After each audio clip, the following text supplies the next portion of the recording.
Vilmar Alipayo at Jake Ejercito magkasama sa burol ni Jacqueline Jose. Nagkita nga rin sila nila Arnie Enriquez at nagbatian pa nga ang mga ito dito sa burol ni Jacqueline. Close na nga itong si Vilmar Alipayo dito sa pamilya ni Jake Ejercito. Magkakasama nga sila dito at magkakabanding sa burol na Jacqueline Jose. Ito namang si Vilmar Alipayo ay nagbeso pa dito sa kapatid ni Jacqueline Jose na si Veronica Jones.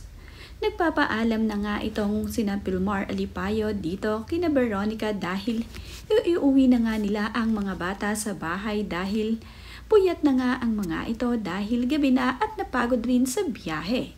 Ito kasi ang unang gabi ng dating ni Vilmar Alipayo dito sa lamay ni Jacqueline Jose. Kaya naman, pagod ang mga bata at kinakailangan na ngang patulugin ni Andy at Vilmar saka na nga lamang sila babalik.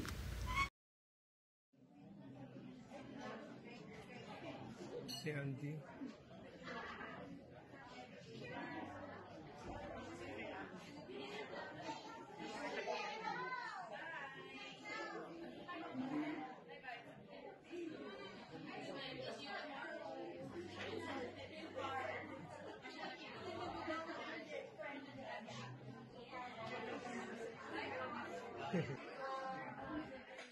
Halos gabi-gabi nga ay naging abala itong si Andy Eigenman sa pag-aasikaso ng mga bumibisita dito sa kanyang ina na si Jacqueline Jose. Gabi-gabi ring nakikiramay ang mga Ejercito dito sa pamilya ni Andy.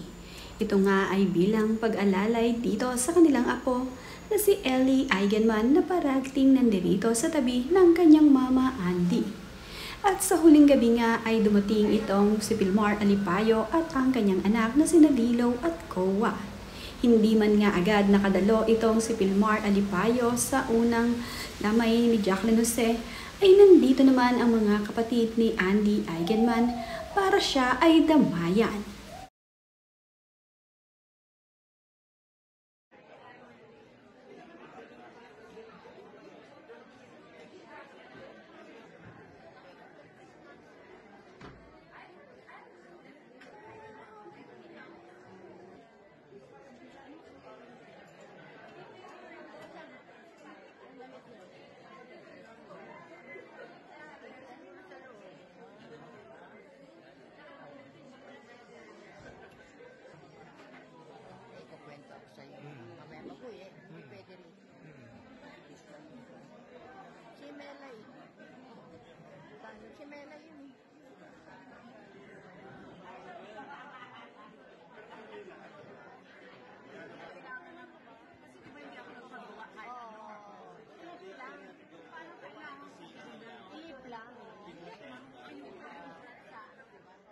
Gabi-gabi nga ay nandito ang lolo at lola ni Andy Eigenman na si Rosemary Hill at Eddie Mesa.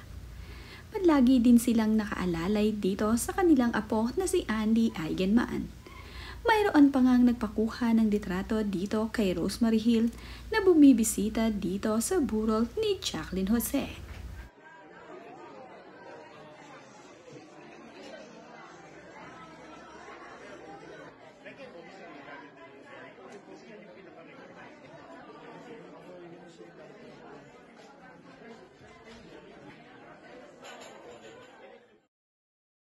Din kay Sid Lucero na mayroong gustong magpakuha ng litrato na bumibisita dito sa burol ni Jacqueline. Mabait naman ang kapatid ni Andy Eigenman na si Sid Lucero na pinagbibigyan ang mga gustong magpakuha ng litrato sa kanila. Ang mga bisita ngang ito ay nakikiramay dito kay Jacqueline Jose at malapit din ang mga ito dito sa pamilya Eigenman at sa pamilya Gak. Pinagbibigyan nga ito ng mga kapatid ni Andy. Ito naman ding si Melay at itong si Jason ay nandirito rin sa burol ni Jacqueline.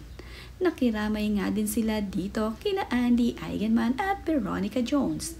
Nagpakuha pa nga ito ng litrato kasama ang mami ni Jake Ejercito na sila Arnie Enriquez. Kasama rin itong si Veronica Jones. Gabi-gabi nga ay dinadagsa ang burol ni Jacqueline Jose ng mga gustong bumisita sa kanya. Malalapit na kapamilya at kaibigan ni Jacqueline Jose ay nagsisipuntahan dito. Ang iba nga dito sa mga kaibigan ni Jacqueline Jose ay gabi-gabi ay talaga namang bumabalik upang makiramay dito kay Andy. Talaga namang gusto nila na sa huling pagkakataon ay masamahan nila itong si Jacqueline Jose. Para na nga rin nilang sinasamahan itong sina Andy Eigenman at ang kanyang pamilya dito sa burol. Marami naman talaga at sobrang dagsa ng mga nagmamahal dito kay Jacqueline. Makikita nga sa video na sobra palagi ang dami ng tao na nandoroon. Video ngang ito ay makikita itong si Jake Ejercito na titig sa mga anak ni Andy at nakipaglaro pa nga siya sa dalawang bata. Sobra na ngang close itong si Pilmar Alipayo at itong si Jake Ejercito sa isa't isa. Bilang ang mga magulang ng kanilang mga anak ay magkasundo ang dalawang ito. Ang ganap naman dito sa libing na ito ay ibinahagi ni Melissa Mendez sa kanyang social media. Makikita nga dito na nandirito itong si John Orsilia at itong sina Abby Asistio at ang kanyang pamilya. Sila nga ang mga nakipaglibing dito sa huling pagkakataon kay Jacqueline Jose. Hinatid nga nila sa huling hantungan itong si Jacqueline. Marami nga ang nagmamahal dito kay Jacqueline Jose at kitang-kita nga na talaga namang ang mga ito ay talagang nakiramay at hanggang sa huling pagkakataon ay hindi siya iniwan.